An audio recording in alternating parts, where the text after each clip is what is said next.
शेतकरी मित्रांनो नमस्कार.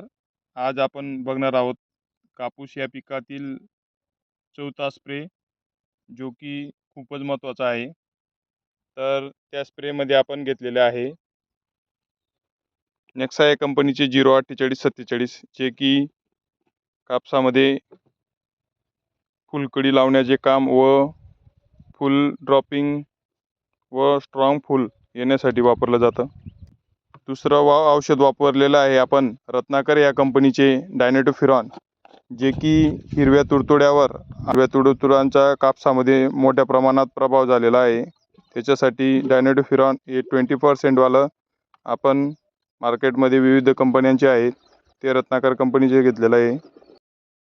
तिसरं सर्वात महत्त्वाचं औषध, जे की आता सध्याच्या परिस्थितीत कापसामध्ये फुलं व बोंड लागण्याची क्रिया चालू आहे आणि त्याच्यामध्ये आपण घेतलेलं आहे पॉलिट्रिन सी, ज्याच्यामध्ये कंटेन आहे प्रोपेनोफॉस प्लस सायपरमेथ्रिन, जे बोंडअळीला प्रतिबंधक आहे व अंडी, अळी, पतंग या सर्वांवर नियंत्रण मिळवते. चौथं औषध घेतलेलं आहे आपल्या कापसामध्ये सध्या जे पिवळसरपणा आलेला आहे, काळोखा येण्यासाठी झिंक 41% पाचवी महत्त्वाचे औषध म्हणजे पेस्ट ॲग्रो या कंपनीचे डोंगल म्हणून आहे. त्याच्यात कंटेन आहे पॅट्रापोनाझोल, जे की आपल्या झाडातील अतिरिक्त वाढ कमी करते, दोन फुलांतील अंतर कमी करते व फुलगड थांबवते.